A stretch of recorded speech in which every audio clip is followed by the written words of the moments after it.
রোজই থাকে সমস্ত দিন কাজ, আর চারদিকে লোকজন। রোজই মনে হয় সেদিনকার কাজে, সেদিনকার আলাপে, সেদিনকার সব কথা দিনের শেষে বুঝি একেবারে শেষ করে দেওয়া হয়। ভিতরে কোন কথাটি যে বাকি রয়ে গেল তা বুঝে নেবার সময় পাওয়া যায় না। আজ সকালবেলা মেঘের স্তবকে স্তবকে আকাশের বুক ভরে উঠেছে। আজও সমস্ত দিনের কাজ আছে সামনে, আর লোক আছে চারদিকে। কিন্তু আজ মনে হচ্ছে ভিতরে যা কিছু আছে বাইরে তা সমস্ত শেষ করে দেওয়া যায় না।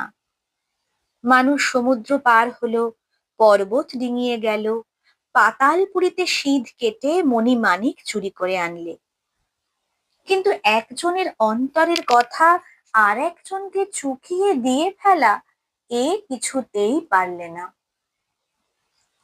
আজ মেঘলা দিনের সকালে সেই আমার বন্দি কথাটাই মনের মধ্যে পাখা ঝাপটে মরছে।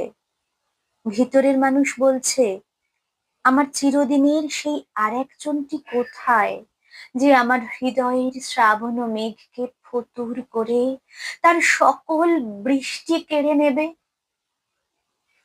আজ মেঘলা দিনের সকালে শুনতে পাচ্ছি সেই ভিতরের কথাটা কেবলই বন্ধ দরজার শিকল নাড়ছে। ভাবছি, কি করি?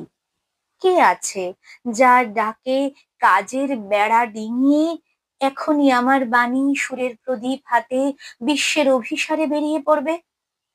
কে আছে যার চোখের একটি ইশারায় আমার সব ছড়ানো ব্যথা এক মুহূর্তে এক আনন্দে গাঁথা হবে, এক আলোতে জ্বলে উঠবে?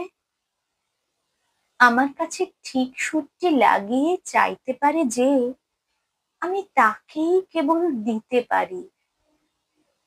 সেই আমার সর্বনেশে ভিখারি রাস্তার কোন মোড়ে। আমার ভিতর মহলের ব্যথা আজ গেরুয়া বসন পড়েছে, পথে বাহির হতে চায়, সকল কাজের বাহিরের পথে।